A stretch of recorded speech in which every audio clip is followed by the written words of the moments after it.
Hello friends, RK success centre में आपका स्वागत है। तो आइए आज हम लोग देखते हैं प्रकाश का पूर्ण आंतरिक प्रवर्तन। ठीक ना, light total internal reflection of light. ठीक ना, total internal reflection of light, प्रकाश का पूर्ण आंतरिक प्रवर्तन क्या होता है। ठीक ना, अच्छा से समझिए। ठीक, इससे से पहले वाले क्लास में हम प्रकाश का प्रवर्तन, प्रकाश का अपवर्तन, ठीक ना, उसके बाद क्रांति कोण, क्रिटिकल एंगल किसे कहते हैं, सब पढ़ा रखे हैं। ठीक ना, आप लोग जाकर देख लीजिएगा उसको। ठीक है, चाहे देखिए इसमें भी बताएंगे हम, थोड़ा सा देखिए यहाँ पर प्रकाश का पूर्ण आंतरिक प्रवर्तन क्या होता है। तो ध्यान से समझिएगा, जब आपतन कोण का मान, जब आपतन कोण का मान क्रांति कोण से भी ज्यादा हो जाए, प्रकाश के किरणों का अपवर्तन न होकर, जब आपतन कोण का मान क्रांति के कोण से भी क्या हो जाए, ज्यादा हो जाए, तो प्रकाश के किरणों का अपवर्तन न होकर सघन माध्यम में ही क्या हो जाता है, परिवर्तन हो जाता है। सघन माध्यम में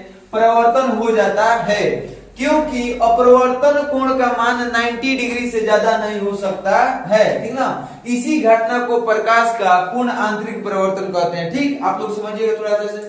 पूर्ण आंतरिक परिवर्तन के लिए दो शर्त होने जरूरी है, ध्यान समझिएगा।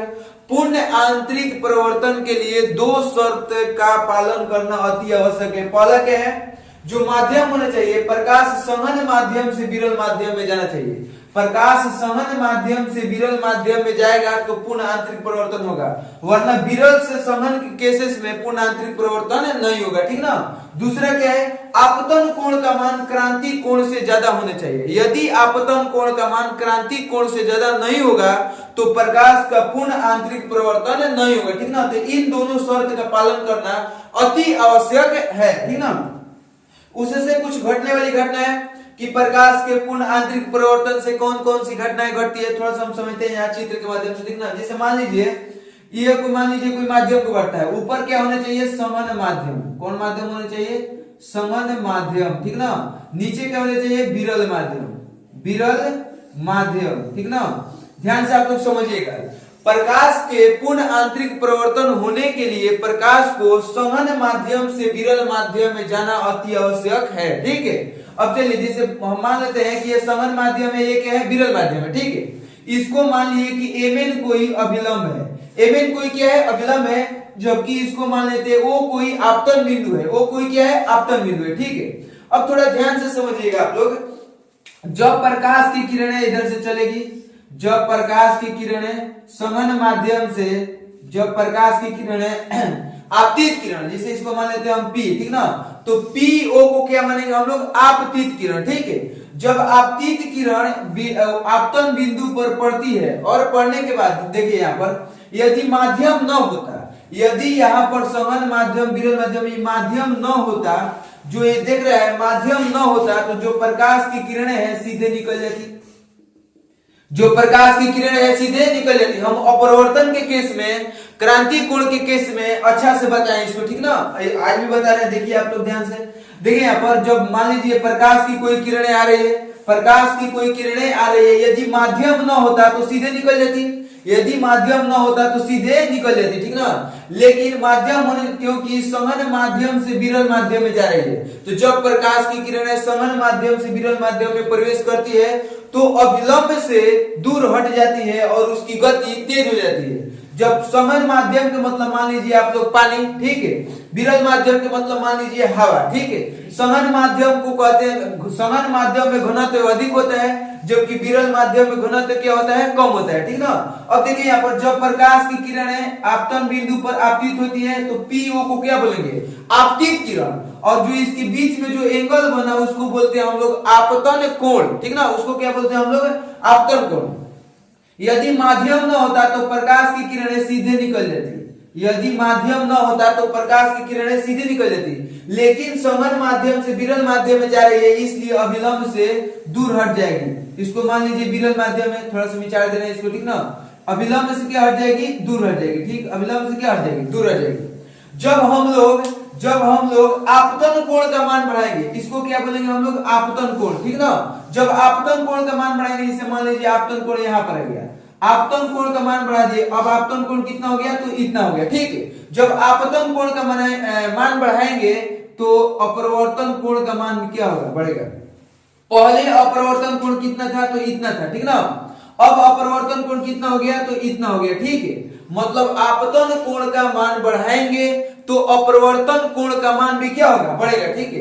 किसी खास मान के लिए, आपतन कोण के किसी खास मान के लिए, जैसे मान लीजिए कि अब की बार आपतन कोण को हम इतना ले रहे हैं, ठीक ना, तो अपरिवर्तन कोण एकदम सीधा 90 डिग्री हो जाएगा। अपरिवर्तन कोण कितना डिग्री हो जाएगा, 90 डिग्री हो जाएगा। तो इसको हम लोग बोलते हैं, इस आपतन कोण को हम लोग बोलते हैं क्रिटिकल एंगल क्रांति कोण। इस आपतन कोण को हम लोग क्या बोलते हैं, क्रिटिकल एंगल क्रांति कोण। जब हम लोग आपतन कोण को थोड़ा और बढ़ाएंगे, जब हम लोग आपतन कोण को थोड़ा और बढ़ाएंगे, मतलब ये हो गया क्रिटिकल एंगल क्रांति कोण, क्रांति कोण से भी ज्यादा कर देंगे हम लोग। आपतन कोण को क्रांति के कोण से भी ज्यादा कर देते हैं, ठीक ना। जैसे मान लीजिए कि आपतन कोण अब की बार यहां से बन रहा है इतना, ठीक ना। तो आपतन कोण का मान जब क्रांति के कोण से अधिक हो जाता है, तो जो अपरिवर्तन होता है, प्रकाश के अपरिवर्तन कोण, ध्यान से समझिएगा, जब प्रकाश की कोई किरण आती है, ठीक, और दूसरे माध्यम में प्रवेश करती है, और जब क्रांति के कोण से, जब आपतन कोण का मान क्रांति के कोण से अधिक हो जाए, तो प्रकाश के अपरिवर्तन न होकर सीधे उसी माध्यम में क्या हो जाता है, परिवर्तन हो जाता है, ठीक ना। जब प्रकाश की कोई किरण आपतन कोण से, ध्यान से समझिएगा आप लोग, यदि प्रकाश की किरण जो आपतित किरण है, आपतन कोण का मान, आपतन कोण का मान क्रांति के कोण, इसको क्या मान लेते हैं हम लोग, क्रांति कोण, जिसे क्रांति कोण क्या मान लेते हैं, सी, ठीक ना। क्रांति के कोण से ज्यादा हो जाए तो प्रकाश के अपरिवर्तन न होकर सीधे उसी माध्यम में क्या हो जाता है, परिवर्तन हो जाता है। जैसे मान लीजिए यहाँ पर कोई प्रकाश रे, इसको यहाँ से हम खींच दे रहे हैं, ठीक ना, इसको मान ले रहे हैं, इतना मान रहे हैं क्रांति कोण सी, इतना को मान रहे हैं हम लोग क्रिटिकल एंगल सी।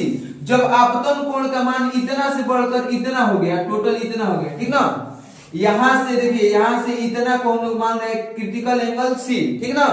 अब जब हम लोग क्रांति के कोण, जिसे आपतन कोण का मान, आपतन कोण का मान क्रांति के कोण से अधिक हो जाए, तो प्रकाश के अपरिवर्तन न होकर सीधे उसी माध्यम में, जिस माध्यम से आई थी, ठीक ना, उसी माध्यम में परिवर्तित हो जाता है। ऐसी घटना को हम लोग प्रकाश का पूर्ण आंतरिक परिवर्तन कहते हैं। पूर्ण आंतरिक परिवर्तन के कारण कुछ घटने वाली घटनाएं, देखिए, हीरे का ज्यादा चमकदार दिखाई देना, हीरे का ज्यादा चमकदार दिखाई देना किस घटना के कारण होता है, तो प्रकाश के पूर्ण आंतरिक परिवर्तन के कारण होता है। जबकि कांच का चटका हुआ भाग, कांच का चटका हुआ भाग का ज्यादा चमकदार दिखाई देना, यदि कांच का कोई भाग चटक जाए तो वो ज्यादा चमकदार दिखाई देता है, क्योंकि कांच के चटका हुआ भाग में हवा भर जाता है, और हवा में जब प्रकाश प्रवेश करती है तो पूर्ण आंतरिक परिवर्तन के कारण अधिक चमकीला दिखाई देता है, ठीक ना।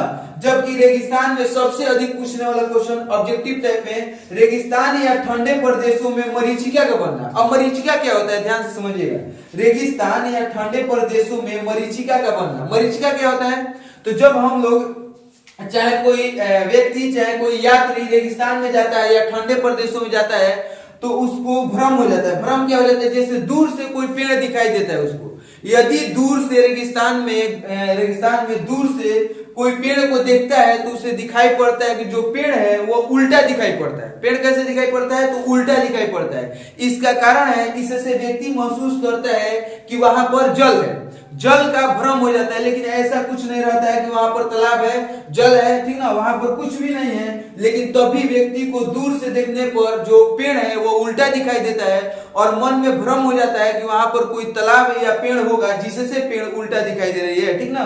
देखिए, रेगिस्तान या ठंडे प्रदेशों में मरीचिका का बनना किसके कारण होता है, तो पूर्ण आंतरिक परिवर्तन के कारण। जबकि प्रकाशित तंतु इसी सिद्धांत पर कार्य करता है। प्रकाशित तंतु क्या होता है, थोड़ा सा अब इसके बारे में हम लोग समझेंगे। प्रकाशित तंतु को हम लोग इंग्लिश में क्या बोलते हैं, ऑप्टिकल फाइबर बोलते हैं। क्वेश्चन पूछेगा ऑप्टिकल फाइबर या प्रकाशित तंतु किस सिद्धांत पर कार्य करता है। ऑप्टिकल फाइबर या प्रकाशित तंतु किस सिद्धांत पर कार्य करता है, तो पूर्ण आंतरिक परिवर्तन के सिद्धांत पर कार्य करता है। ये कैसे कार्य करता है, ध्यान से समझिएगा आप लोग। देखिए, जैसे हम बता रहे हैं आपको कि यहाँ पर मान लीजिए कोई पाइप है, मान लीजिए कोई पाइप है, ठीक ना, ये कोई क्या है, पाइप है, ठीक है, यह कोई गोलाकार पाइप है, बेलनाकार पाइप है, ठीक है। इसको हम लोग मोड़ रखे थोड़ा सा। इस पाइप में जब हम लोग, ध्यान से समझिएगा आप लोग, जब इस पाइप में, और पाइप के जो एक किनार दिख रहा है आप लोग को, इस पर क्या लगा हुआ है, किनार पर क्या लगा हुआ है, इस पर तो कांच लगा हुआ है। पाइप के किनार पर भीतर में क्या लगा रखा है, तो कांच लगा है, ठीक ना, कांच, ठीक ना।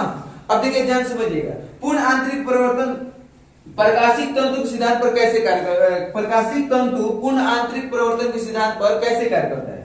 तो जब हम लोग किसी बेलनाकार पाइप में, चाहे पाइप, इस पाइप को थोड़ा सा मोड़ रखें, ठीक ना, आप लोग सीधा भी कर लीजिए, कोई परवाह नहीं पड़ेगा, ठीक ना, ध्यान समझिएगा आप लोग। तो यहाँ से यहाँ जो दिखाई दे रहा है इसमें क्या लगा है, तो कांच लगा है, क्या लगा है, इसमें कांच लगा है।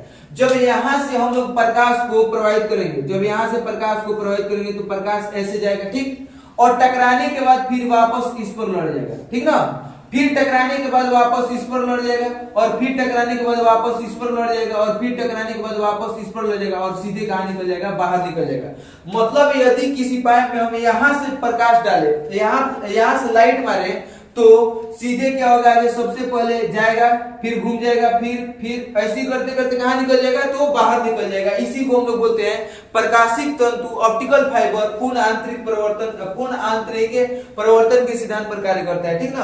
अब देखिए, जल में पड़ी हुई परखनली का चमकना, जल में पड़ी हुई परखनली का चमकना किसके कारण होता है, तो पूर्ण आंतरिक परिवर्तन के कारण होता है। जबकि गोला का कलई किया हुआ भाग, गोला का कलई किया हुआ भाग भी चमकता है, किसके कारण चमकता है, तो प्रकाश के पूर्ण आंतरिक परिवर्तन के कारण चमकता है। देखिए आप लोग ध्यान से समझिएगा ना, तो कुछ भी मतलब कुछ भी भारी नहीं है, ध्यान से समझना होगा, ठीक ना। जैसे प्रकाश का अपरिवर्तन क्या होता है, light of reflection, critical angle क्या होता है, क्रांति कोण क्या होता है, पूर्ण आंतरिक परिवर्तन क्या होता है, टोटल इंटरनल रिफ्लेक्शन, ठीक ना। अब ध्यान से समझिएगा, एक बार और अच्छा से देखते हैं हम लोग। जैसे मान लीजिए ये कोई माध्यम है, ठीक ना, प्रकाश के पूर्ण आंतरिक परिवर्तन होने के लिए प्रकाश को सघन माध्यम से विरल माध्यम में जाना चाहिए, ठीक ना। जैसे मान रहे हैं कि यहाँ पर कोई प्रकाश की किरण आपतित हो रही है और यहाँ से निकल जाएगी, तो इसको हम लोग क्या बोलते हैं, यहाँ पर यहाँ से, तो इसको हम लोग बोलते हैं क्रिटिकल एंगल सी। इसको क्या बोलते हैं हम लोग, क्रिटिकल एंगल सी। तो ये आपतन कोण ही है, ये जो दिखाई दे रहा है क्रिटिकल एंगल, ये आपतन कोण ही है, लेकिन आपतन कोण के किसी खास मान के लिए अपवर्तन कोण 90 डिग्री हो जाता है, तो इसको हम लोग क्रिटिकल एंगल बोलते हैं, ठीक ना। और जब क्रिटिकल एंगल, जैसे मान लीजिए कि अब की बार हम आपतन कोण और बढ़ा दे रहे हैं, आपतन कोण को इतना कर दिए, ठीक ना, तो जब आपतन कोण का मान क्रिटिकल एंगल से ज्यादा हो जाए तो प्रकाश का अपरिवर्तन न होकर सीधे उसी माध्यम में क्या हो जाता है, तो परिवर्तन हो जाता है। इसी को हम लोग पूर्ण आंतरिक परिवर्तन कहते हैं, ठीक ना। आई होप कि आप लोग अच्छा से समझ गए होंगे, ठीक ना। इससे मिलते हैं नेक्स्ट वीडियो के साथ में।